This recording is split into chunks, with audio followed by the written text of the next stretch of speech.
ഇനി എന്തെങ്കിലും അവിടെ പോയി ആ സ്ഥലങ്ങൾ കാണാനൊരു അവസരം കിട്ടിയാൽ പോവോ? ഇല്ല. നജീബൊക്കെ യഥാർത്ഥ ജീവിതത്തിൽ അനുഭവിച്ചതിന്റെ ഒരു 1% പോലും ഞങ്ങൾക്കിത് സ്ക്രീനിൽ കൊണ്ടുവരാൻ പറ്റത്തില്ല. ഒന്നിനോടും ദേഷ്യമില്ല. നമ്മളിങ്ങനെ വിളിക്കും അല്ലെ കത്തെങ്കിലും വരുമെന്നും പറഞ്ഞ് ഭയങ്കര പ്രതീക്ഷയോടെ കാത്തിരുന്നിട്ടെങ്ങും ഇതെന്ന് ഈ നോവൽ ഇറങ്ങിയ പിന്നെ ഇവരെല്ലാം ഫുള്ളായിട്ട് ഇതൊക്കെ അറിയുന്ന സംഭവം. കുടുംബം പോലും ഇത് വാപ്പിച്ചതിന് മുമ്പ് ഇതൊന്നും ഞങ്ങളോട് പറഞ്ഞിട്ടൊന്നുമില്ല. ഞങ്ങൾ വിഷമാവുന്ന കരുതി ആയിരിക്കും. ദൈവം തെരഞ്ഞെടുത്ത ഗോഡ്സ് ചോസൺ വൺ, ദൈവം തെരഞ്ഞെടുത്ത വ്യക്തിയാണ്.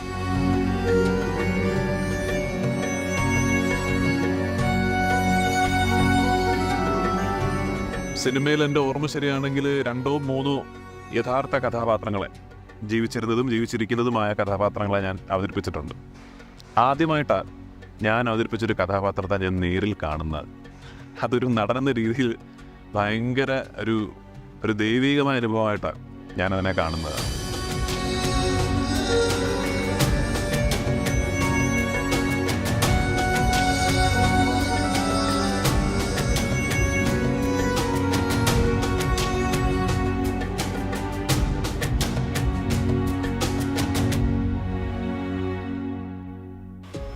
ആയിരത്തി 1991 ഞാൻ വിദേശത്തേക്ക് പോകുന്നത്. എൻ്റെ വീട്ടിലെ ബുദ്ധിമുട്ടും കഷ്ടപ്പാടും കൊണ്ടാണ് ഞാൻ പോയത്. അവിടെ എയർപോർട്ടിൽ ചെന്ന് ഇറങ്ങി ഒരാൾ വന്ന് വണ്ടിയിൽ കയറ്റിക്കൊണ്ട് പോവുകയായിരുന്നു. പിന്നെ എങ്ങോട്ടാണ് പോകുന്നതെന്ന് ഞാൻ അറിഞ്ഞിട്ടില്ല.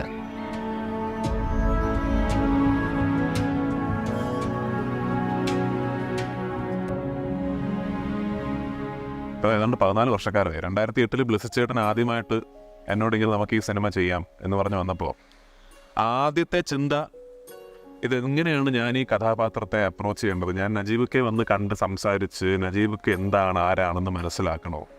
അതോ ബെന്യാമിൻ ചേട്ടൻ എഴുതിയ നജീബ് എന്ന കഥാപാത്രത്തെയാണോ ഞാൻ മനസ്സിലാക്കേണ്ടത്?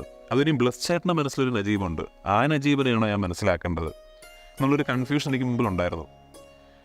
ഒടുക്കം ബ്ലെസ്സി ചേട്ടന് ഞാനും കൂടെ തീരുമാനിച്ചാണ്, ഈ എഴുതിയ പുസ്തകത്തിൽ നിന്നും ബ്ലെസ്സി ചേട്ടൻ കണ്ട നജീബിൽ നിന്നും എൻ്റെ മനസ്സിൽ തോന്നുന്നൊരു നജീബിനെയാണ് ഞാൻ സിനിമയിൽ ചെയ്യേണ്ടതെന്ന്.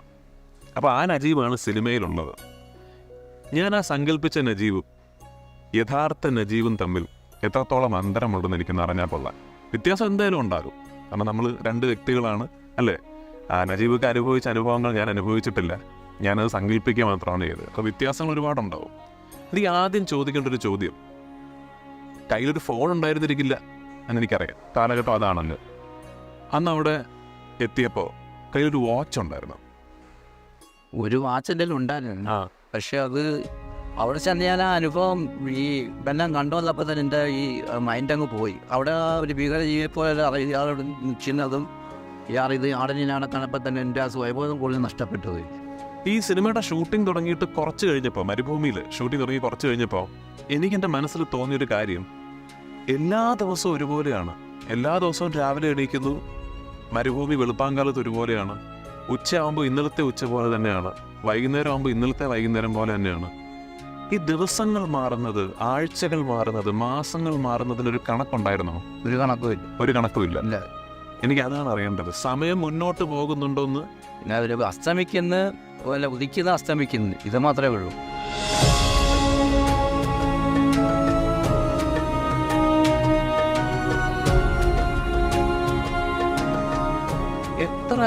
എത്ര സമയം കഴിഞ്ഞപ്പോഴാണ് എനിക്കിനി ഒരു രക്ഷപ്പെടൽ ഉണ്ടാകുമോ എന്നുള്ളൊരു ചിന്ത വന്നു തുടങ്ങിയത്? ഇനി ഞാൻ ഇവിടെ തന്നെ ആയി പോകുമോ എന്നുള്ള ചിന്ത വന്നു തുടങ്ങിയത്.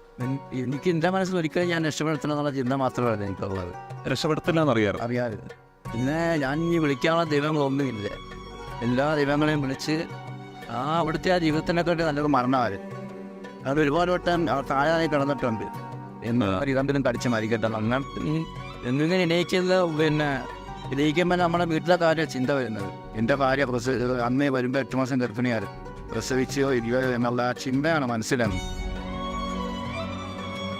അങ്ങനെ പോയ ആള് പിന്നെ ജീവിച്ചിരിപ്പുണ്ടോ മരിച്ച എന്തോന്നൊന്നും അറിയത്തില്ല. നമ്മളിങ്ങനെ വിളിക്കും അല്ലെ കത്തെങ്കിലും വരുമെന്നും പറഞ്ഞ് ഭയങ്കര പ്രതീക്ഷയോടെ കാത്തിരുന്നിട്ടെങ്ങും ഒരിതുമില്ല. അങ്ങനെ എനിക്ക് അങ്ങ് ടെൻഷൻ കയറുകയും ഭയങ്കര പ്രശ്നമൊക്കെ ആയി. ഓരോ ദിവസം രാവിലെ രാത്രി കടന്ന് രാവിലെ എണീക്കുമ്പോൾ പിന്നെ പൊടിയും മണ്ണുമായിട്ട് മൊത്തം മരുഭൂമിയുടെ കാറ്റ് കണ്ടിട്ടുണ്ടായിരുന്നു. കണ്ടു.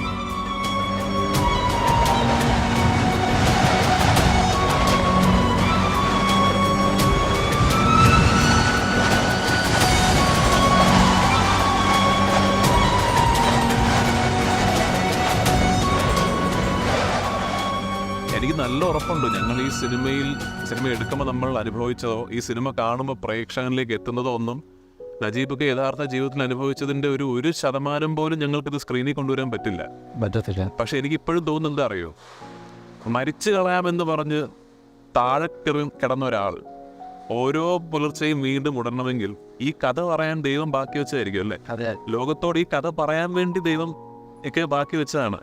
അപ്പോൾ ഈ കഥ ഇറങ്ങിയതിൽ പിന്നെ ഞാൻ ഇനി കാണാത്ത സാധനങ്ങളൊന്നും ഇല്ല, ആൾക്കാരുമായിട്ട് പരിചയപ്പെടാത്ത ആൾക്കാരും ഇല്ല. അറിയാനെനിക്ക് എനിക്കൊരു അനുഭവം പിന്നെ എനിക്ക് ഉണ്ടായല്ലോ. ഞാൻ ചിലപ്പോൾ ആലോചിക്കും, അതായത് നജീബ് എന്ന് പറഞ്ഞ വ്യക്തിയെ ദൈവം തിരഞ്ഞെടുത്തതാണ്. ഇതുപോലെ അനുഭവങ്ങൾ ഉണ്ടായിട്ടുള്ള, ഇതുപോലെ തിക്താനുഭവങ്ങളിലൂടെ കടന്നു പോകേണ്ടി വന്നിട്ടുള്ള ഒരുപാട് മനുഷ്യരുണ്ടാവും അല്ലേ? അതിലൊരാളെ ദൈവം തിരഞ്ഞെടുത്തു, ഈ കഥ പറയാൻ ഞാൻ നിന്നെ തിരഞ്ഞെടുക്കുന്നു എന്ന് പറഞ്ഞ്. അപ്പം അങ്ങനെ ഒരു കണക്കിന് നോക്കിയാൽ ഈ ദൈവം തിരഞ്ഞെടുത്ത ഗോഡ്സ് ചോസൺ വൺ, ദൈവം തിരഞ്ഞെടുത്ത വ്യക്തിയാണ്. രക്ഷപ്പെടണം അല്ലെങ്കിൽ രക്ഷപ്പെടാൻ ശ്രമിച്ചു കളയാം എന്നുള്ള ചിന്ത വന്നിട്ടില്ലേ മനസ്സിൽ? എന്നിട്ടുണ്ട്. പക്ഷേ ഇവനെ കൊന്നിട്ട് എനിക്ക് പോകാമെന്നുള്ള ചിന്ത എൻ്റെ മനസ്സിൽ വരുന്നുണ്ട്. കാരണം എന്ന് പറഞ്ഞാൽ പിന്നെ ജയിലിൽ കിടക്കണമല്ലോ എന്നുള്ള ചിന്ത പിന്നെ അന്ന് മനസ്സിൽ വരുമോ. അന്നേരം ഞാൻ ഓർക്കുന്നത് എൻ്റെ ഭാര്യ 8 മാസം ഗർഭിണിയായിരുന്നല്ലോ, ഞാൻ എന്തായി പ്രസവിച്ചോ ഇല്ല എന്നുള്ള ഒരു ചിന്ത അന്നേരം മനസ്സിൽ വരുമോ. ഇങ്ങനെ മരിക്കണം തോന്നുമ്പോഴൊക്കെ ഈ കാര്യം ഓർമ്മ വരുന്നത്. പിന്നെ കുറേ നാൾ കഴിഞ്ഞപ്പോഴത്തേന് ഞാനിങ്ങനെ സ്വപ്നം കണ്ട് ഇങ്ങനെ മച്ച ഓടുന്നതായിട്ടും ഭയങ്കരമായിട്ടും ഇങ്ങനെ ദിശയൊക്കെ വളർത്തി പിന്നെ ഇതായിട്ടേക്കുന്ന അവരുടെ ഈ അറബികളുടെ വേഷം അതങ്ങ് മുഷിഞ്ഞ് നാറി എൻ്റെ അടുത്ത് വന്ന് വെള്ളം ചോദിച്ച്. ഞാനപ്പം വെള്ളമായിട്ട് വരുമ്പോൾ ആളില്ല, ഓടുന്നതായിട്ട് എനിക്കിങ്ങനെ കണ്ടു. ഞാൻ ഈ കഥാപാത്രത്തിൻ്റെ ഒരു മാനസികമായിട്ടുള്ളൊരു 3 ഘട്ടങ്ങളായിട്ട് തിരിക്കാൻ പോവാണ്. ഒന്ന്, അവിടെ എത്തി ആദ്യത്തെ കുറേ ദിവസങ്ങളിൽ നജീബ് എന്ന മനുഷ്യൻ അനുഭവിച്ചിട്ടുണ്ടാവുക നിസ്സഹായാവസ്ഥയായിരിക്കും അല്ല. ഭാഷ അറിയില്ല, സ്ഥലം അറിയില്ല, എങ്ങോട്ട് പോകണമെന്ന് അറിയില്ല, എന്ത് ചെയ്യണമെന്ന് അറിയില്ല, ഇവർ പറയുന്നത് എന്താണെന്ന് മനസ്സിലാകുന്നില്ല. ഭീകരമായ നിസ്സഹായാവസ്ഥയായിരിക്കും ആദ്യം അനുഭവിച്ചിട്ടുണ്ടാവുക. അത് കഴിഞ്ഞിട്ട് എനിക്ക് തോന്നിയത് ഭയങ്കരമായ ദേഷ്യം വന്നിട്ടുണ്ടാവും. അതപ്പോൾ ഒക്കെ പറഞ്ഞാൽ കൊന്നു കളയാൻ തോന്നിയത് അല്ലേ? അത് ഏറ്റവും സ്വാഭാവികമായ ഒരു മനുഷ്യൻ്റെ വികാരമാണ്. ഭയങ്കരമായ ദേഷ്യം വന്നിട്ടുണ്ടാവും. ഞാനിനി ഈ മൃഗങ്ങളിൽ ഒരാളായി, ഇനി എൻ്റെ ജീവിതം ഇതാണ്, ഞാൻ ഇതാണ് എന്ന് സ്വയം പറഞ്ഞ് പഠിപ്പിച്ചൊരവസ്ഥ ഉണ്ടായോ? അപ്പോൾ ഇനി ഞാൻ ഇവിടെ തന്നെ ഈ മൃഗങ്ങളിൽ ഒരാളാണ് ഞാൻ സ്വയം പറഞ്ഞു മനസ്സിലാക്കാൻ തോന്നി. അപ്പോൾ ഈ മൃഗങ്ങൾക്കിടയിലൂടെ ഈ മൃഗങ്ങളുടെ മണം എനിക്ക് തോന്നിയതാ. ഞാൻ ഈ കുറേ 10-200 ആടുകളുടെ ഇടയിൽ ഞാൻ ഇരുന്നിട്ടുള്ള കുറേ സീനുകളുണ്ട്. ഞാൻ ആദ്യം 2019 ആദ്യമായിട്ട് ആ സീൻ എടുക്കുമ്പോൾ എനിക്ക് ഭയങ്കരമായിട്ട് ഈ അറപ്പും, കാരണം ഇതിൻ്റെ ഒരു നാറ്റവും ഒക്കെ ഉണ്ടല്ലോ, ഭയങ്കരമായിട്ട് അറപ്പും ഒക്കെ തോന്നലുണ്ടായിരുന്നു എനിക്ക്. ഞാൻ ആലോചിക്കുക, അവസാനം 2022 ഞങ്ങൾ ആ സീൻ എടുത്തപ്പോൾ എനിക്ക് ആ മണം എനിക്ക് അറിയുന്നില്ല. കാരണം കുറേ നാളുകൾ, മാസങ്ങളോളം അവിടെ വന്നിട്ട് ഞാൻ എങ്ങനെ ആയെങ്കിൽ യഥാർത്ഥ നജീബ് എന്തായിരുന്നിരിക്കും എന്നുള്ളതിൻ്റെ ഒരു ചിന്ത എനിക്കുണ്ട്. അപ്പൊ ശരിക്കും മൃഗങ്ങളിൽ ഒരാളായി. എനിക്ക് പിന്നെ ആ മണമൊന്നും ഒരു പ്രശ്നമല്ല. അല്ല, അവരുമായിട്ടൊക്കെ ആയിരിക്കും വർത്തമാനം കൂടുതൽ പറയുന്നത്. ഇപ്പൊ തന്നെ ഈ മറ്റു 2 ആടും ഉണ്ടായിരുന്നു, ആണും പെണ്ണും ഉണ്ടായിരുന്നു. അതെ, ഇവിടെ ഇപ്പൊ ഒരു 100 ആടിന്റെ കൂടെ ഒരു 10 കാണും വലിയ. ഇതിനെ തീറ്റ കൊടുക്കാനായിട്ട് അങ്ങോട്ട് ചെല്ലുമ്പോൾ ഇതിൻ്റെ ഒരു ഇടി കിട്ടിക്കഴിഞ്ഞാൽ അന്നേരം താഴെ വീഴും. കിട്ടിയിട്ടുണ്ട്, ഇഷ്ടം പോലെ കിട്ടിയിട്ടുണ്ട്. അന്നേരമൊക്കെ നമ്മുടെ ചിന്ത മരിച്ചാൽ മതി എന്നുള്ള ചിന്തയാണ്.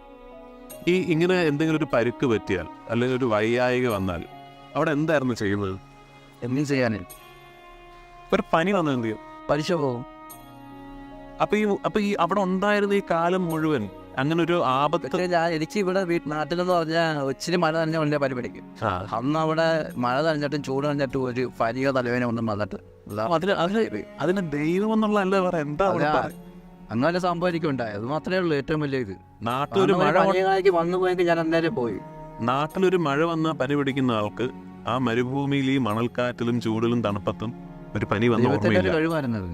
അതൊന്നും എന്നെ രക്ഷപ്പെടുത്താനും ദൈവത്തിന്റെ കഴിവ്, അല്ലെങ്കിൽ രക്ഷപ്പെടുത്തല്ലേ. അവിടെ ആരും വന്ന് എത്തുവിടത്തില്ല ആ ഭാഗത്ത്. ഈ ദൈവപുത്രൻ എന്നൊക്കെ പറഞ്ഞാൽ ഇതാന്ന് തോന്നുന്നു. അതായത് ഈ ദൈവം തെരഞ്ഞെടുത്ത ആൾക്കാരെന്ന് പറയില്ലേ? ദേഷ്യമുണ്ടോ ഇപ്പൊ? ഇല്ല. ഉള്ളില് ആരോടെങ്കിലും? ഇല്ല, ഒന്നിനോടും ദേഷ്യമില്ല. എനിക്ക് ഇപ്പോഴും അതിനോട് ദേഷ്യം തന്നെ ഇപ്പോഴും. അല്ല, എൻ്റെ ജീവിതത്തിൽ ഇങ്ങനെ സംഭവിച്ചു, ജീവിതത്തിന്റെ ഒരു വലിയ കാലയളവ് ഞാൻ ഇത്ര അനുഭവിച്ചു എന്നുള്ളതിനോട് ദേഷ്യമുണ്ടോ? പക്ഷേ അന്ന് കണ്ടാൽ ഇപ്പം എനിക്ക് ഞാനിവിടെ ഈ നോവൽ എഴുതിയാൽ പിന്നെ ഞാനും അതിനെക്കാട്ട് ഒരുപാട് സന്തോഷിക്കുകയും ചെയ്തിട്ടുണ്ട്. മനസ്സിന് ദേഷ്യം പോയി. ഇനി എന്തെങ്കിലും അവിടെ പോയി ആ സ്ഥലങ്ങൾ കാണാൻ ഒരു അവസരം കിട്ടിയാൽ പോവോ? ഇല്ല. ഒത്തില്ല. ഒരു പേടി സ്വപ്നമാണ്. അതെ, അതൊരു പേടി സ്വപ്നം തന്നെ. ഇനി പോകത്തില്ല അവിടെ. ഞാനിപ്പോൾ ബെറിൽ ചെന്നിട്ട് ഈ വല്ല കച്ചറയിൽ നിന്ന് ഈ പാട്ടൊക്കെ പറക്കുന്ന ജോലിയായിരുന്നു അവിടെ. എനിക്കറിയാം. എനിക്ക് സ്വർഗം കിട്ടിയ ജോലിയാണ് അവിടുത്തെ അപേക്ഷിച്ച്. ഇപ്പോഴും സ്വപ്നം കാണാറുണ്ടോ ആടുകളെയും പിന്നെ ഉണ്ട് മരുഭൂമിയൊക്കെ ഉണ്ട്? ഉണ്ട്. ആ അവിടുത്തെ ആടുകളെയും അവിടുത്തെ മണങ്ങളും അവിടുത്തെ ഭക്ഷണവും ഒക്കെ അത് ഓർമ്മയുണ്ട്. ഉണ്ട്, ഇച്ചിരി ഓർമ്മയുണ്ട്. ഒരിക്കലും മറക്കാൻ പറ്റത്തില്ല. മക്കളോടൊക്കെ പറഞ്ഞിട്ടുണ്ട് അത്? ആ നോവല് ഇതെന്ന് ഈ നോവൽ ഇറങ്ങിയ പിന്നെ ഇവരെല്ലാം ഫുള്ളായിട്ട് ഇതൊക്കെ അറിയുന്ന സംഭവം. കുടുംബം പോലും ഭാര്യ പോലും ഇങ്ങനെയൊക്കെയായിരുന്നു സംഭവം അവിടെ നടന്നതൊക്കെ. സംഭവം നടക്കുമ്പോൾ ഞാൻ തീരെ കുഞ്ഞാണ്, 2 വയസ്സുള്ള പ്രായം. അന്ന് നടന്ന സംഭവങ്ങളൊന്നും ഇപ്പം എനിക്ക് ഓർമ്മയില്ല. പിന്നീട് ഇപ്പം നോവല് ഇറങ്ങിയതിന് ശേഷമാണ് ഇങ്ങനൊരു കഥ നടന്നു, ഇങ്ങനെ സംഭവം ഉണ്ടായെന്ന് തന്നെ അറിയുന്നത്. വാപ്പിച്ചതിന് മുമ്പ് ഇതൊന്നും ഞങ്ങളോട് പറഞ്ഞിട്ടൊന്നുമില്ല. ഞങ്ങൾ വിഷമാവുന്ന കരുതി ആയിരിക്കും. തുടക്കം മുതൽ ആദ്യം അവസാനം വരെ നോവൽ വായിച്ച് കരഞ്ഞു പോയത് ശരിക്കും. അച്ഛൻ ഇങ്ങനെ ഒരു വളരെ സ്പെഷ്യൽ മനുഷ്യനാണ് എല്ലാവർക്കും അറിയാം. ഞാൻ ഈ സിനിമ ചെയ്യുന്നതിന് മുമ്പേ ഞാൻ ചേട്ടനെ പരിചയപ്പെട്ടിട്ടില്ലായിരുന്നു. ഞാൻ പറഞ്ഞ പോലെ ഇല്ല. എൻ്റെ സങ്കല്പത്തിലെ നജീബിനെ ഞാൻ അഭിനയിച്ച് ഫലിപ്പിക്കാൻ ശ്രമിച്ചിട്ടുള്ളത്. ഞാൻ അഭിനയിച്ച നജീബും ചേട്ടനും തമ്മിൽ ഒരുപാട് അന്തരങ്ങളുണ്ട്. പക്ഷെ ഞാൻ അഭിനയിച്ച നജീബ് ചിന്തിച്ചതും ചേട്ടൻ ചിന്തിച്ചതും ഒരുപാട് അടുപ്പമുണ്ട്.